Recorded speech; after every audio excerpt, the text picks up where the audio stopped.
Hey, what's up, everybody? My name is Abeni Haynes. And I am Frederick D. Haynes. And this is the Haynes Remix. Okay, so welcome back. Very much. Good to see you. Nice to see you too. Welcome back, everybody, to the Haynes Remix. I, of course, make up one half of this dynamic daddy-daughter duo that consists of my dad and myself, the amazing Reverend Dr. Frederick Douglass, he wants me to make sure I say Douglass, Haynes III, a man that is often imitated but can never be duplicated. And as we let you all know before, this podcast will serve as a place for insight to meet perspective, blending my dad's wisdom and experience with my daughter's fresh, bold, insightful, cultural view on all things politics, culture, and sports. I'm talking about my daughter, the GOAT of daughters, Abeni Haynes. This, of course, is episode 3 of our soft launch. Yeah, our soft launch is taking place in the context of a hot, historic campaign season leading up to an election that will determine the fate of this nation. Yeah, is that serious? But we want to get your feedback as to what you think, how you feel we're doing. So going over to fdhministries.org and go to the Haynes Remix page and let us know. Please give us your feedback so we can get a sense of how it is we are doing. So please do that. And now it's time for the remix.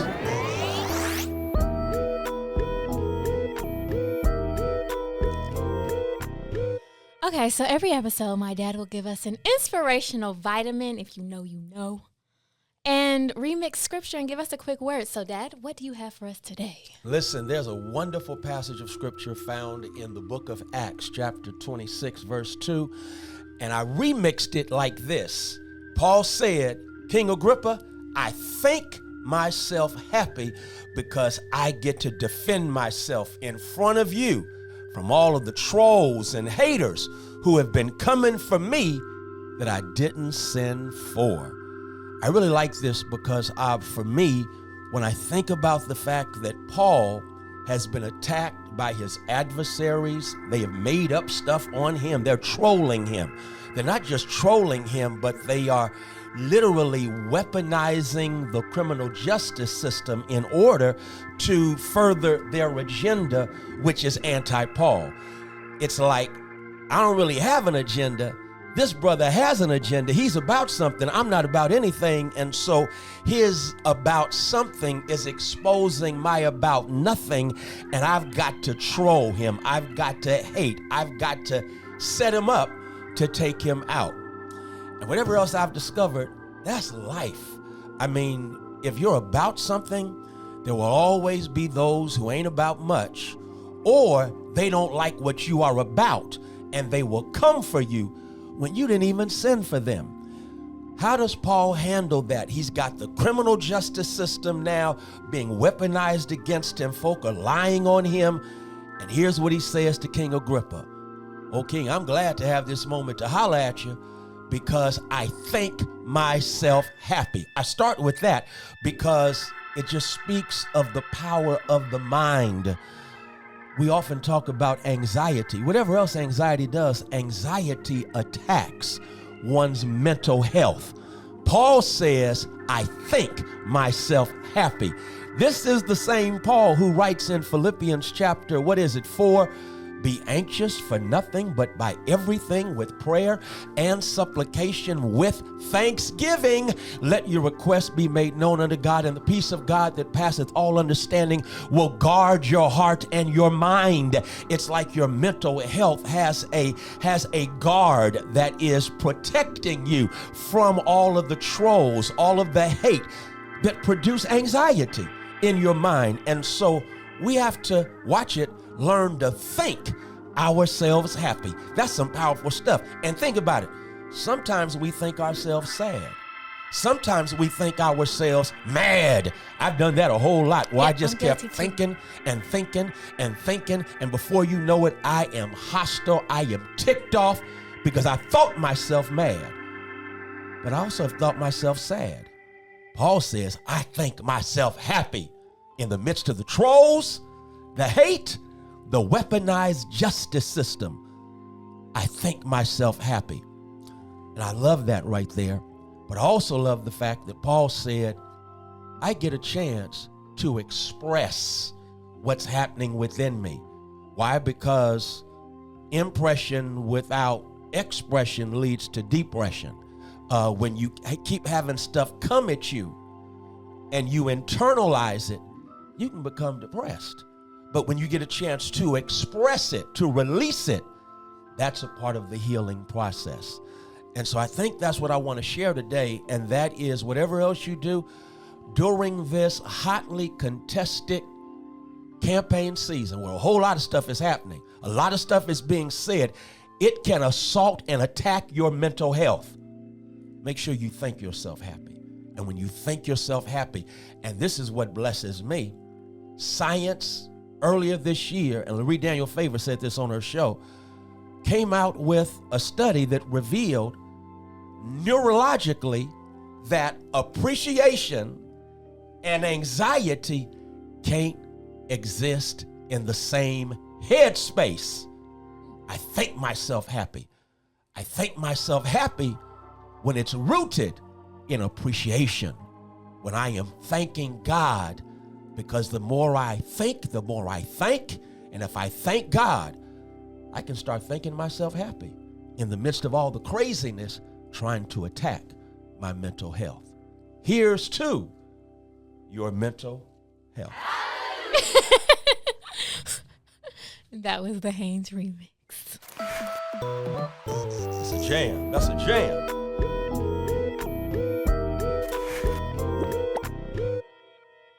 That is a jam right there. I'm loving it. It is. But I think we are about to introduce our special guest for today. Listen, I'm really excited. I can't even hide it. This is Dr. Michael Sorrell. Dr. Michael Sorrell has been named as one of the top 50 leaders in the world by Fortune magazine. Dr. Michael Sorrell is the president of Paul Quinn College and HBCU. As far as I'm concerned, the greatest small, not in terms of vision, but in terms of enrollment, college that we've got going in this country. Paul Quinn College has done some incredible things under his leadership. Here's what's interesting, Ab, and that is when Michael Sorrell became president, I'm on the board of trustees. And behind the scenes, understand Michael Sorrell is selected as the president. Paul Quinn College is literally, there's your word, is literally on its deathbed. Paul Quinn College was supposed to die. And as a graduate of now defunct but never dead Bishop College, where Paul Quinn College exists now is the former campus of my beloved Bishop College, I could smell death. I know what it's like when a school is about to die. Michael Sorrell comes onto that campus, and you talk about resurrection power. You talk about, it's like nobody told him the school was supposed to die. And he began to act like it's going to live, but not just live. He's going to turn this thing around, and it's going to thrive.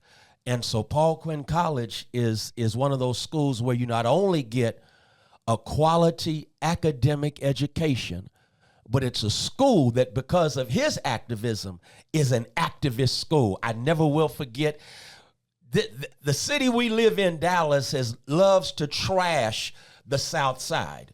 And as a consequence, you have a lot of zoning laws that have allowed for nastiness to exist on our side of town. And they were about to do a landfill close to Paul Quinn College. And Paul Quinn College, under his leadership, organized a campaign saying, "We are not trash." And as a consequence, they pushed back against the landfill that they were trying to bring to Paul Quinn College. So I'm excited to introduce our guest because he's a college president. He is an activist. He is a leader extraordinaire. Y'all welcome Dr. Michael Sorrell. Doc, one of the things I so appreciate about you is that you have never limited your work to the campus. Doing great things on the campus, no question. I was saying in the introduction that one of the things that Paul Quinn College did under your leadership was push back against landfills that they were trying to, push off near the school with the great "We Are Not Trash" campaign. Yeah. And so y'all have always shown up beyond the college campus because you recognize the importance of community engagement. So the theme for our discussion, you are well equipped to deal with, and that is, what are black men voting for? That's what I want to talk about. What are black men voting for? Here's what is blowing my mind. I'm tripping. An NAACP poll released at the beginning of this month revealed that black men 50 and under, that a quarter of them are looking at voting for the twice impeached former president. I think, how can I put it? I guess I'll quote Madam Vice President, this former president. But you got under 50 brothers who are looking at supporting Mr. Trump. And so I wanted to have a conversation with you about it because what's up? And of course, you are engaging young brothers all the time. And so my first question is, what are you hearing about black men and this election? Is that really true? Yeah, well, first let me just say how thrilled I am to be here. Like, I love the whole Haynes remix vibe. I hear we got a soundtrack. The soundtrack is clearly Abeni's doing, right? Got that right. Well, shout out to Saul. Shout out to Saul Gates. Right. Well, let me say this about that poll. I don't know if I believe that brothers are voting for something as much as they are frustrated with something else. Good. Right? Good. And so if you were to ask someone, hey, do you want to vote for a racist criminal to hold office? Right. I think fundamentally they would say, nah. Right. Right. But if you ask another question, which is, how is your life? How are things going for you? Yeah. Are you feeling empowered? Are you feeling encouraged? Do you feel as if you have the resources that you need? Yeah. So if you don't have the resources you need, if you don't feel encouraged, if you don't feel empowered, then you start to get antsy, right? You get angry. Yeah. And anger seeks anger. Yeah. So if you have a candidate who helps just give voice to your frustration, gives voice to your isolation, that appeals to you. Now, what that candidate doesn't have is a plan. Right. But they are at least giving you a platform for your emotional state. Yeah. I think what we are seeing at this hour are brothers saying, we're frustrated at the pace of change. We're frustrated that my life isn't demonstrably better. Yeah. And I know that the right answer is to vote for a sister. Yeah. Right. And I always tell people, when I was a little boy growing up, my mother told me that whenever you are in trouble, find a black woman.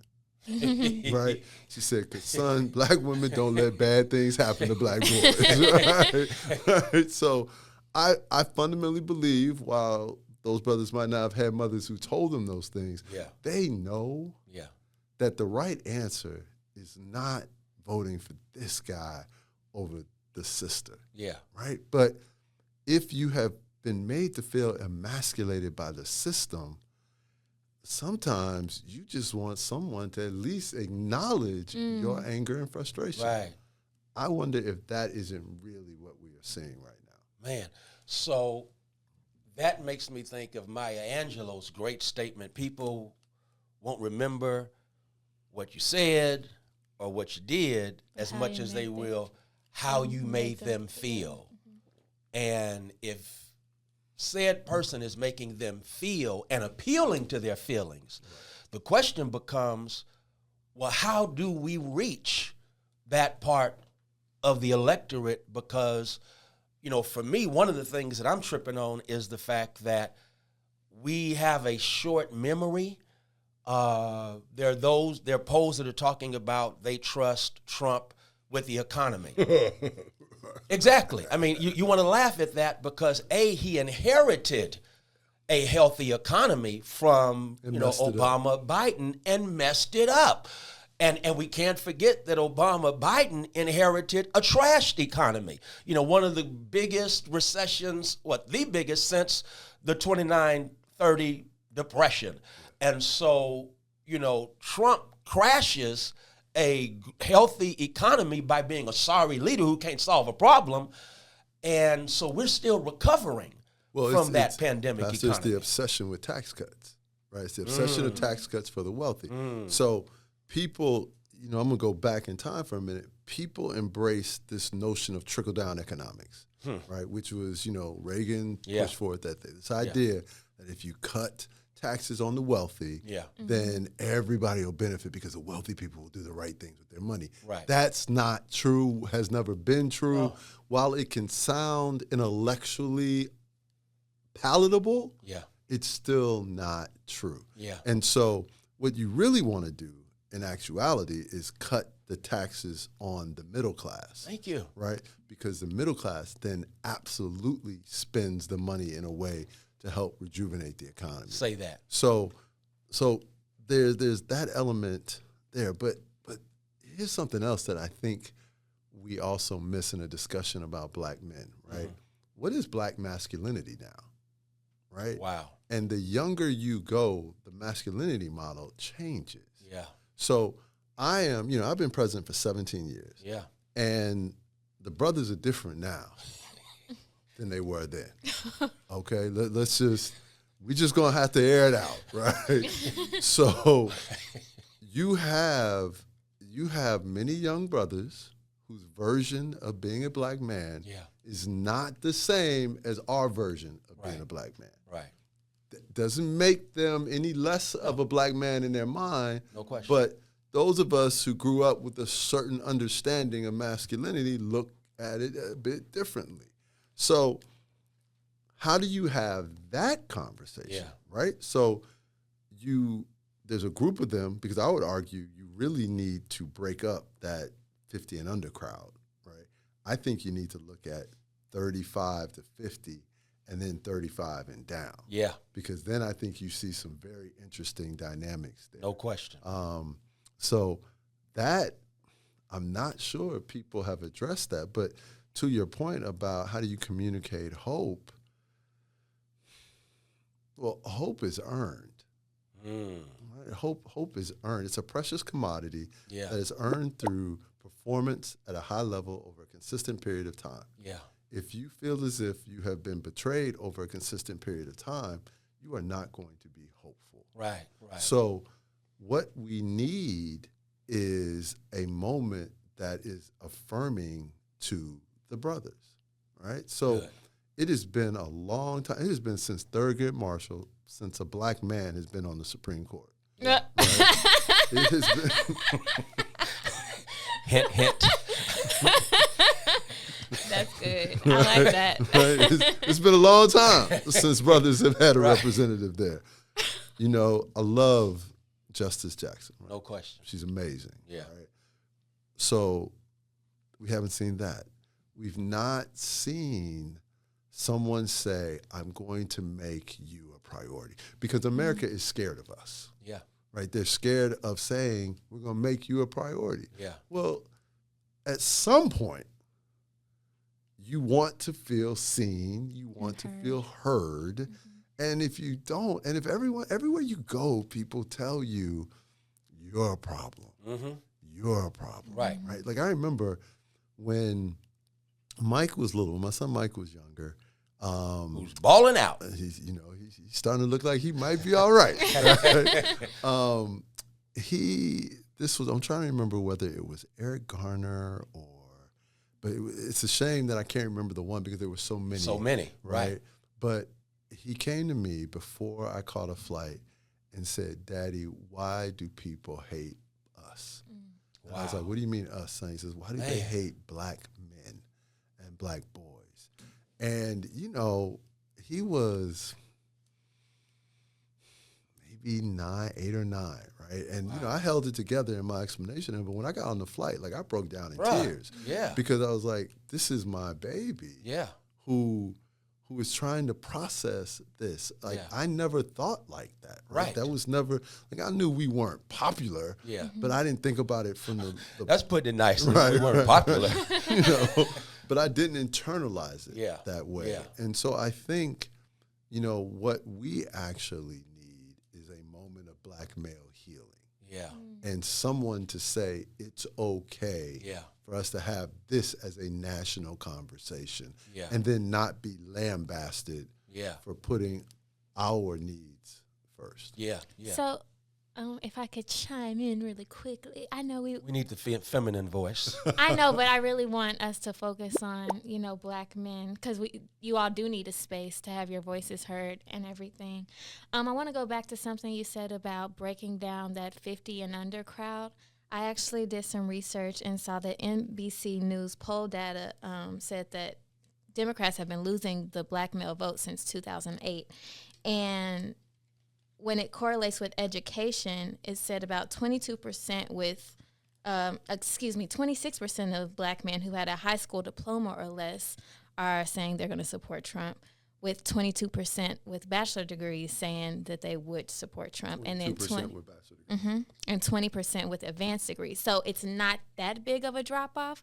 So how does that education piece correlate with the black male vote, and what are some things that you're doing on your campus to, you know, get voter education So going? I know I'm in a safe space, so I'm going to bring up Carter G. Woodson. Okay. All right. Carter G. Woodson in Miseducation and Negro talked about how black people were the only folks who sent their children to be educated by the people who oppressed them. Right. So let's look at how that oppression manifests itself in the educational context. Yeah. If we were to look at that data and ask what type of schools Are those they going individuals for? were educated in, I wonder what we would find. Wow. Interesting. So if I send you to a school that is predominantly white, in the interest of finding a better educational opportunity, Right. who's teaching you? And what are they teaching you? Exactly. And if your parents are just trying to make it, right? And this is no shade on folks who go to work every day trying to provide a better life for their families, but what qualifies as a better life? And by the way, who told us that that life was better, Yeah. right? Because, you know, there's a fascinating, you know, another podcast that was much older than this one because, you know, now I will only listen to you all. The Haynes remix, all right? It was Malcolm Gladwell, and it talked about what happened with the civil rights movement, right? And there was this notion that the schools that the black folks were attending were inferior schools. Well, that doesn't hold up because if you actually go out and talk to people who went to those schools, they marvel at how they were educated, the quality of the education they received. Being in environments where people put their arms around them and engaged them and loved on them. Like we were being taught by our neighbors, by our aunts, by our cousins, by our folks. Those folks, you would not be able to get to 22% of them or 26% of them voting for a clear racist. Right. Right? They would understand the connection between who he is and why we are in the shape we are in right now.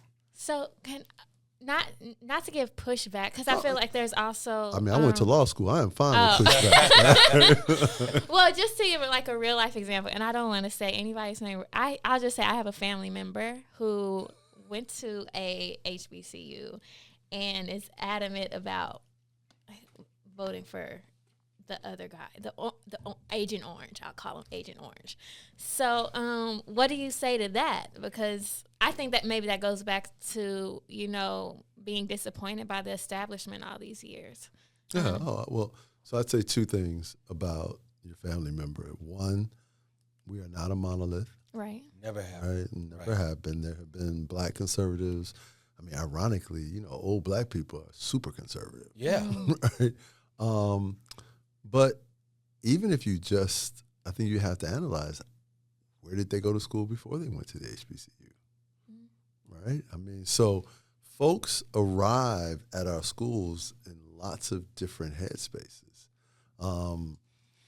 Look, there's no one path.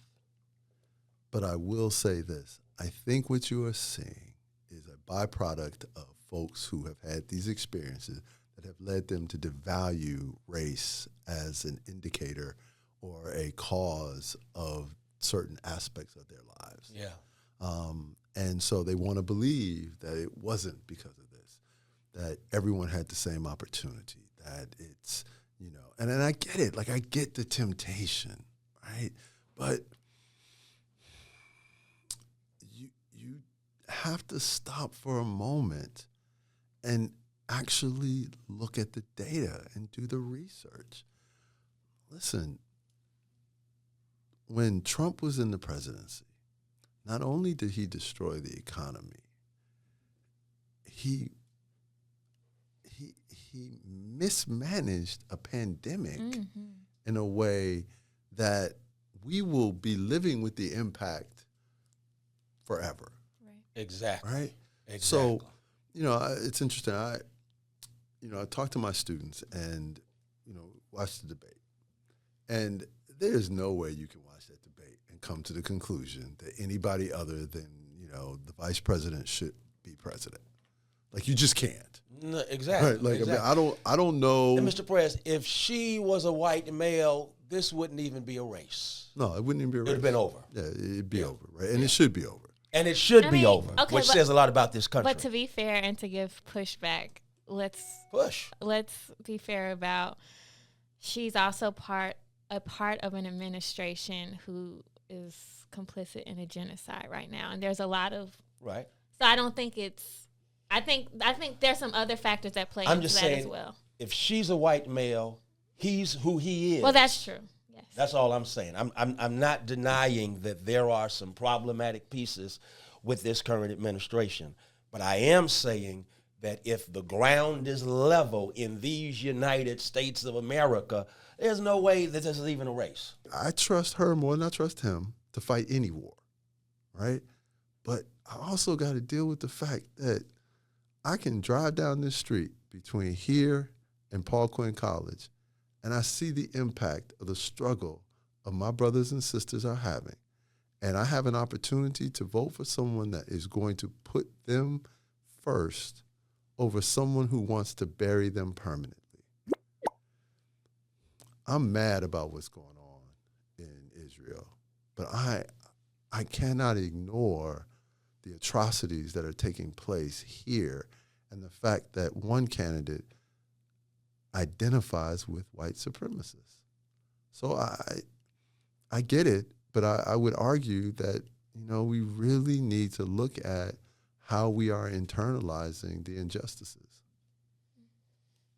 And it can be argued that white supremacy is behind a whole lot of the atrocity that's taking place worldwide, even in Gaza, not to mention in our community. So I want to ask this. And that is, what do we do between now and November 5th so that we have a good answer to the question, what are black men voting for?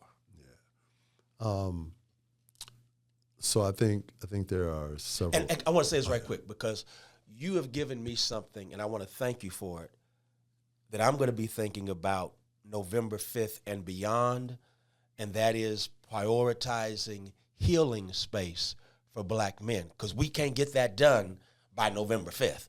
No. I recognize that. But I think that all who hear this podcast, the black church especially, our Divine Nine organizations, I think you've given us one of our action steps, and that is we need to prioritize, because, man, when you said what you said about what Mike said, I mean, I can't imagine growing up asking my dad, why do they hate us? I mean, because, and you use the language, it's one thing, Freire, internalized oppression. It's another thing to internalize the fact that these folk can't stand me. That's So I want to thank you for that. But what do we do between now and November 5th? Yeah, I mean, I think there's a certain reality that we have to embrace, and that is whatever our issues are, we have got to understand that it will fundamentally be better when this sister wins. Right? No question. Like whatever you're angry about, whatever you're frustrated about, whatever it is, the only thing that Trump can make better for you is that you'll look at him and realize that you rebelled against the system, right? That's a really short-lived victory for what's about to come next, right? I mean, you can look at, Project 2025. You can look at all the things that are being discussed. But I think what we have to do in this moment is understand that we do have a common interest. Yeah. Right. And that we will all be better off when she wins. Yeah. Now, I do think that the conversation has to be had and that folks need to the point that you just made, Pastor, we're going to have to talk about the struggle. And I don't necessarily think that conversation needs to start in majority communities. I think that conversation needs to start with us. I don't think it's the federal government's place to have that conversation. Yeah. I think it's the black church's place. I think it's the black college's place. No question. I think that, this is an us thing. For real. Right? And then I think we can talk about some other things. Yeah.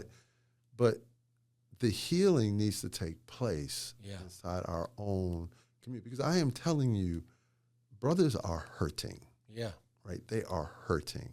And, sometimes when you're removed from it, it's easy to miss how much they're hurting. Yeah.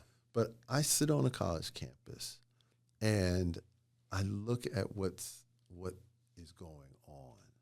And I look at how receptive my young male students are to just being loved on, right? Just being loved on, just, a hug. Yeah. And by the way, I'm talking about, it doesn't matter what version of black male they are. Right? Because I have some students who are, brothers who present as sisters, right? Yeah. And, those students are responding to black male, like affirmation from someone my age, right? Right. So it tells me that this problem is impacting every level. Yeah. And maybe it's on us, right? Maybe it's brothers of our generations to have these conversations. I don't know exactly where. What I do know is that it has to take place. Now, to specifically answer the question you posed, I think, at some point you just have to say to people, we're going to deal with the main thing right now, right? And the main thing right now is to get this sister elected. Yeah. Be mad. Your anger, there's nothing that's going to happen between now and then that's going to change how frustrated you feel, right? It's just not. And you may say, I can't trust the Democratic Party. Well, then the next question I have to ask you is, what's your foundation for trust? How do you define trust? How do you arrive at a place that you trust someone? Because maybe we're talking about two different models of what creates trust. But you have to listen to people. So we're going to have a brief conversation about what is it that makes you so distrustful.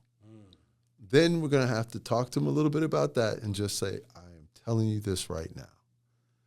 I understand that you are in a place where you are frustrated and you are angry and you have every right to be. But this isn't going to make that better, right? Like it is not. There has been nothing other than the errand of grievances that this candidate has made better. I wouldn't go into a conversation around the fall of democracy.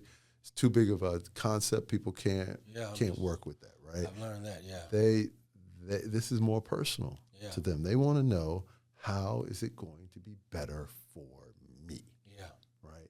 And I think you start, you say, well, first of all, your institutions are going to be better. Well, you can't say that because people have a historic distrust of institutions right now. Yeah. So I think, we have to boil it down to saying, let's talk about the economic opportunities that are going to be available for you, right? The economy is performing much better. Now, the issue is they're not feeling that, right? Like they're not feeling that.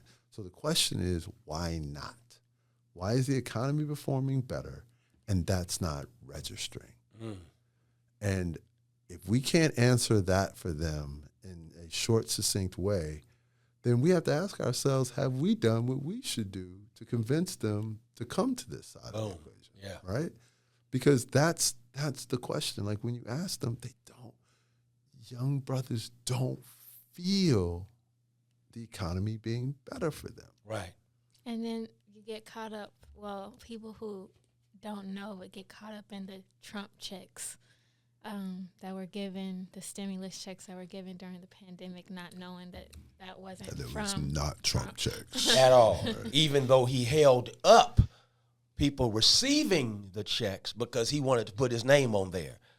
But again, just to tell Sexy Red that Congress appropriates money, not the White House. Yeah, well, look.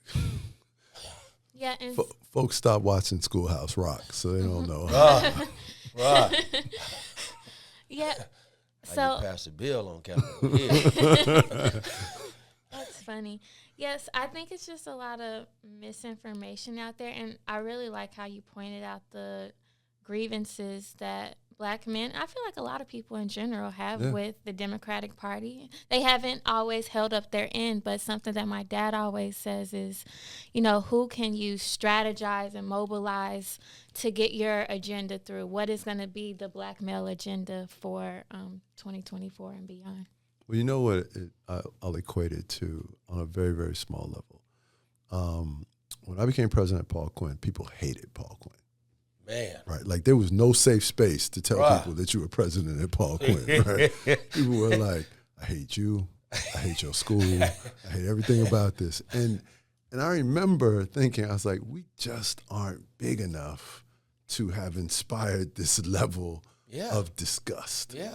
Right. And so, I remember sitting down one day, having a conversation with, someone in the community. And, they were saying, I just thought you all were going to be better. Right. And in that moment, I got it. Right. I got it. The issue was that people had hope. Wow. We betrayed that hope. Wow. The Democratic Party That's good. hasn't lived up to the hope that they inspire. The Republican Party didn't give anybody hope. At all. Right? Like, that's not what they're doing. Black people aren't sitting here thinking, the Republicans are going to make this better. Right? That's not what they're doing. What they're actually rebelling against is, I thought you were going to make this better, and you didn't make it better, and I'm angry, and I'm hurt, and I didn't have a lot of hope to begin with, and I gave you what little hope I had, and you let me down. Wow. And I can't forgive you for that. Yeah. That, not to be funny, but, the Democratic Party and many folks, world have become an unfaithful, husband, wife, lover, whatever, right? Like, I trusted you, you cheated on me, and now you want me to come back, and I can't trust you. Right. That's the issue that folks are trying to reconcile. Like, you got to deliver something so that people believe in you again. Man, that's so profound, and especially when you think about the fact that our first Black president ran on hope and change. Mm. And I would tell you, part of what happened there, and this is if you like evil plots, you have to tip your hat at the Republicans, right? Because what they did was they created a way of frustrating the hope and taking away from people. That's right. So the Tea Party comes into play. Man. They take state houses. They take legislatures. They take governor's mansions, right? Like they just kept taking. Judicial benches. Judicial benches. Yeah. And then, and the Democratic Party underestimated the commitment that the Republican Party had to destruction. That's right. So now we look at this, and people really believed with Obama. Yeah. Right? They believed, they thought, finally. And, I love President Obama. Yeah. But President Obama wasn't a street fighter. Right. Right? Like, right. That's not who he is. Hope, he absolutely is a prophet of hope. But in some respects, we would have been better served if somewhere lurking in the shadows had been vintage Jesse Jackson. Yeah. Right, who was a street fighter. So if you had the brother who was up here, giving people hope, talking about these things, having philosophical, intellectual conversations, then you had, and maybe the person would have been Stacey Abrams, right? Let's modernize it. Good. Stacey Abrams is a street fighter. No question. Right? So if Stacey Abrams had been in control of the street fight, I don't think you see the Tea Party being as successful. I think folks believed their own rhetoric that change had come. That required ignoring historical examples to the opposite. Whenever we've made progress, the backlash has been extraordinary. Yeah. Every time. So finally, I want to ask, just the mic is yours as it has been, the mic for Mike, and that is, what's your message now to brothers as we move toward November 5th? Yeah. And even before early voting. Yeah. Hint, hint. I would say this, brothers, there are people out here who hear you and see you and understand your struggle. Yeah. We don't ignore it. We don't minimize it at all. In fact, many of us have dedicated ourselves to alleviating that pain and that suffering. What we are going to say right now is that we are in a historically important moment. Whether or not this gets improved by even the smallest measure for you and your progeny depends on getting this moment right. There are going to be those individuals who are committed to stealing this election from the vice president, right? We already see all of those things in the works, right? So right now is a moment of a unified front. Yeah. We must roll up our sleeves and fight the fight that is in front of us right now. It's not going to be a magic elixir. Vice President Harris won't become President Harris, and then tomorrow this will be better. What we can tell you is tomorrow it will not be worse. No, that's right. If Trump wins, tomorrow will be worse. No question. And I think, young brothers and older brothers and my peers, you deserve an opportunity for things to get better. That would be my message. Well, thank you so much for being with us. That's why I call him Bishop Sorrell sometimes, because he be sliding into preaching and just killing it. I have sat in your pews for 20 years, right? Like, so I picked up just a couple of things. That was great, man. Do you want to give out your social media or ways to support Paul Quinn? Oh, absolutely. Thank you very much. All my social media handles are at Michael Sorrell, 2 R's, 2 L's, no S at the end, at Michael Sorrell. And if you would be moved to supporting Paul Quinn College in any way, you can write a check. You can just speak positively on our name. You can go to our social medias to actually just type in Paul Quinn College. Right. Go to Google, type in Paul Quinn College, and then you figure out how you want to engage with the institution. You can go to our website, which is hot, by the way, and you can find ways to invest there, or you can go to our social media pages and learn about what we're doing with our students. We believe historically black colleges' purpose is to address the issues of our race and you unapologetically, and that we are going to do that. We're going to continue to do that. And we are humbled and honored by the ability to do that. Thank you. Thank you, Madam Howard Bison alum.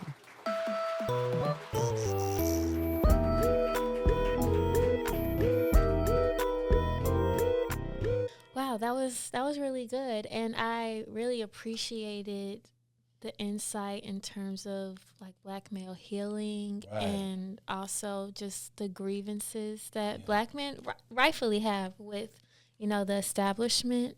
So I really appreciated Dr. Sorrell and his conversation around that. And of course, we are super appreciative for the work he's done to transform and elevate an institution that means a lot to our community. And we thank all of you for tuning in for this soft launch finale. Oh my God, it's over. But if you haven't already, please make sure you listen to episodes 1 and 2, and make sure you are following us on our Instagram and TikTok at the Haynes Remix, because the official launch is going to be coming soon and we want you to be a part of it. If you aren't watching us on YouTube, please be sure to subscribe to my dad's channel. Or if you are watching us on YouTube, please be sure to subscribe to my dad's channel, which is just Frederick Haynes. You could search it and you'll be able to find it. And then you can also follow us individually. You can find me at Abeni Jewel on all social media platforms. What about you?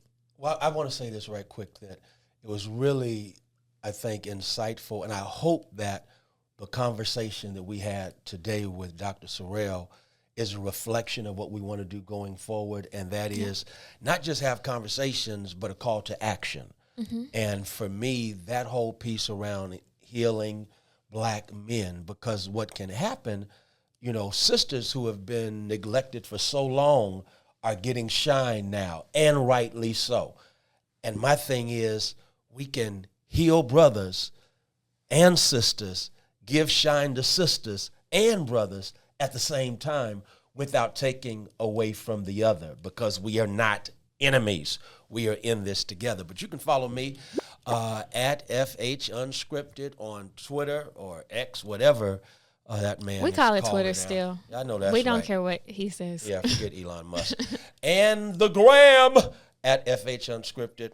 Also, please stay updated on the podcast by visiting www.fdhministries.org. Listen, I want to say a special appreciation shout out to the crew. I'm talking about the Normanologist himself, Chris Norman. And then the international snooper star, Snoop Robinson.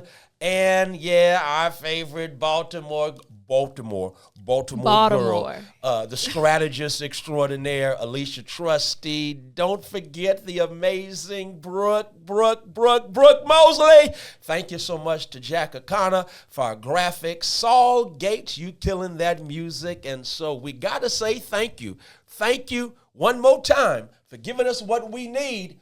Oh, that sounds like Frankie Beverly. Shout out to you, my man Frank. Thank you for the continued happy feelings we're going to have going forward. And I got to say this is October 15th. Tomorrow is the birthday of the baby Baba, Abeni Jewel Haynes. I'll be accepting all donations, dinner, Cash App. You can find me. Just send me some money, please. Anyway, I want to thank all y'all for tuning in. Please make sure you tell everybody about the Haynes Remix. Yes, this is Abeni Jewel Haynes. And I am Frederick Douglass Haynes III. Oh my God, this was the Haynes Remix.